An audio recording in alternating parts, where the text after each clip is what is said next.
Hey guys, Bike and Bird here with a review of the AGV AX-8 Evo Naked.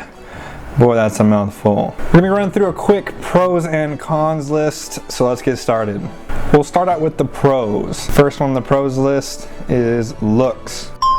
Now, of course, this helmet is not straight out of the box. It does have some decal work here on the side, as well as I blacked out the AGV logo on the front and the back. And this visor does not come stock with it either. I absolutely love the way it looks. It's kind of got that jet fighter feel to it, as well as that enduro dual sport look to it. This helmet was actually designed as a dual sport helmet.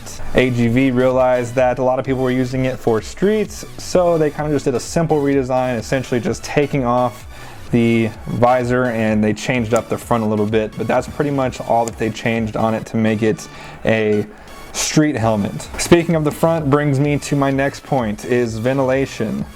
This helmet has 3 vents in the front and 2 up top. The main one, of course, being this front one. This lets in a ton of air. Anyone who's ever come from a dirt bike helmet or a dual sport, they love this front due to the airflow. You definitely do get the airflow with this helmet. You also get them down here on the bottom on both sides. And you've got 2 up top, which are closable. Now, these ones up top are absolutely amazing. I will give a warning for the cruiser riders that this helmet is made for a little bit more of an aggressive stance as opposed to an upright stance. So sometimes you kind of have to angle your head a little bit to get the air flowing into these properly. But once you do, it is a night and day difference. These are specifically designed to let cool air in the front and shoot it out the back, and you definitely do feel that with this helmet. Moving on, the next thing I want to touch on is build quality. Now, the build quality on this helmet is astounding. Of course, AGV is known for their high quality helmets. This one doesn't disappoint whatsoever. There are a couple points that could be improved on. I will touch on those on the cons list. But overall, the build quality is absolutely amazing. Making that jump from your entry-level helmet up to your mid-level, it just blows my mind to think what could possibly be better on the upper-level helmets. It does have the support here for the AGV electronic visor. If you haven't seen that, you should check it out. It's pretty cool. Speaking of lenses, the lens change on this is ridiculously simple. This screw you see here, and this screw you see here, that is it. I know going from my, I believe it's an Icon, the lens change was kind of iffy. It definitely wasn't the easiest process in the world. This, ridiculously easy. It's a flathead screwdriver. You could probably even fit a dime in there if you were trying to change it on the road, or maybe a small key, and you can change out your lens that easy. This has to be one of my favorite pros on this helmet.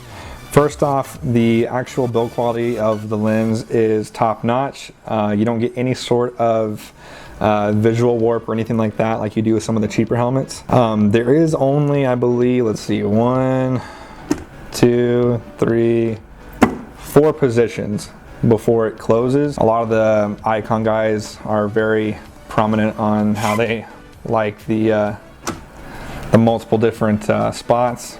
But this right here, the closed, it is such a nice, crisp close. It locks on, like it's almost like a vapor seal. I mean, it's just, it's on. It's down, nothing's getting through there. When you're wearing the helmet and you flick it on, you can even feel kind of the pressure change inside. Like, that's how tightly sealed this visor is, and I absolutely love it. The next huge pro on this list is its weight. I want to say it weighs in at 3 pounds 8 ounces. It's ridiculously light. It's one of those that you forget it's on your head after a while. They do make a carbon fiber version, which I believe is I believe it's 3 ounces lighter than this one, but the price difference is quite a bit. This one, the base version, it comes in at $380, which I believe is right on point I believe it's absolutely worth every single dollar of that $380. I believe the carbon fiber comes in at around $500, maybe a little bit higher. I don't believe that that small of a weight difference is going to be worth that much more money, but it does change up the looks quite a bit. So if you're the type that loves the carbon fiber look, that might be a option you might want to look into. So yeah, super lightweight. It's great for long periods of time, which brings me on to my next point, which is it is great for motovlogging. Now, if you're not a motovlogger, you can just completely disregard this part, but it's great for motovlogging. The way that the microphone is set up in here is absolutely perfect. It's got spots for every single thing you need to fit on this helmet. That's why you see this GoPro mount up here up front. Essentially, what I have here is my setup here. That'll clip on right there, and that's pretty much it. The microphone runs underneath into the helmet and you're good to go. Now, speaking of microphone brings me to my next point, which is it is super quiet. Now, with this front vent open, it can get a little wind noise on your videos if you're motovlogging, but if you're just a regular rider, this is not going to create that much wind noise. You do get some from these side vents, but once again, it's definitely quieter than your base level helmets. These vents up top don't make any noise at all. All they make is your life wonderful. So that wraps it up for the pros. Now I'm gonna move on to my cons list, which is, it's short and it's also very nitpicky. So kind of take the cons list with a little grain of salt, and I'll kind of go into more detail saying why I'm nitpicking this or that. So first, right off the bat, is these helmets are very oval shaped. The AGV line is known for being a very oval shaped helmet company, and this one is no different. I have more of a round head, so at first it was a little bit uncomfortable. As far as on the side of my head, it pushed onto my cheeks a little bit, but once the padding broke in, which it does break in very quickly, mine broke in a little under maybe a week or two, the comfort level is definitely higher than it was when I first put on the helmet. Speaking of the pads, these do have the side pads that push in your ears when you put on your helmet. Now, you can pull the straps out and give a little bit of a flex to put it on. It helps a little bit. But for those of you with big ears, I would be warned of this helmet. It does flip your ears over. We all know how annoying that is. But with that being said, usually if it does happen to me, a quick shake side to side like this usually gets them loose and we're good to go. Moving on to the strap. Now, the strap is made of a very high quality material, and it has this padding here that moves down along the strap, and it's a very plush padding. It's not just your bare nylon or whatever it is, so it doesn't dig into your neck as bad. My only complaint on this strap, like I said, I'm being super nitpicky, is that it's not attached all the way down. It kind of separates like this, so it's sometimes if you're in a hurry or something like that, you don't set it, you don't get it lined up perfectly before you strap it down. It can get a little uncomfortable. But once again, super small points. I think maybe even some super glue down the straps might fix it. Once again, super small point. Now, the next two that I'm going to focus on are probably my two biggest gripes, because I don't feel like I'm being too nitpicky on these, and I'm actually bringing up valid points. And that's to do with the chin skirt and the nose guard. We'll go ahead and start here at the chin skirt. I hate the way that it attaches. Now, it's a very nice chin skirt. It's made of a very nice stretchable material. It goes back far enough to where I can even tuck in my beard to it and get a nice wind seal at the bottom. But my biggest complaint is that it just is not attached right. I've had it fall off on me numerous times. Essentially all it does, the only thing holding it on is this little front tab here up front, and then these two side things that go into the side right here. Definitely could be done better, specifically on that front tab.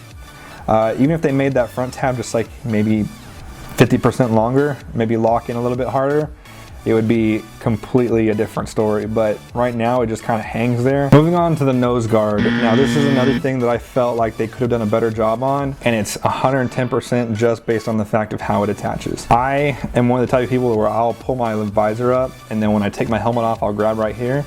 And you can already see just by me doing that, it pushes it up and out of the way. Essentially all it's attached by is just these three rubber tabs, which I just think they could have done a better job on it. It just doesn't lock in as well as it should. And to get it back in isn't just a simple press down. You kind of have to to wiggle it around and make sure everything pops into place. Like I said, one of those things that I'm kind of nitpicking, but I think they could have absolutely done a better job on manufacturing these pieces just a little bit harder, or just lock in a little bit better.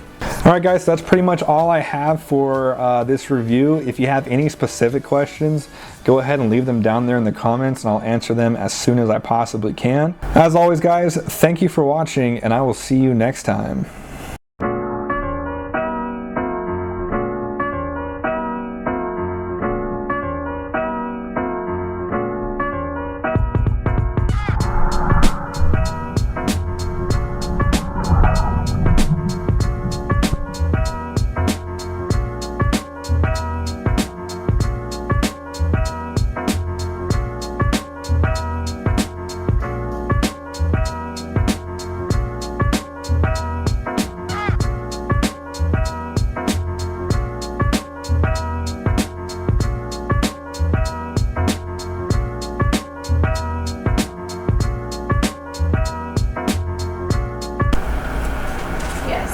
Okay. Check. Microphone check. 1 2 1 2. I fuck your girl, and then I fuck her girl's bitch too. Get it? 'Cause she lesbian.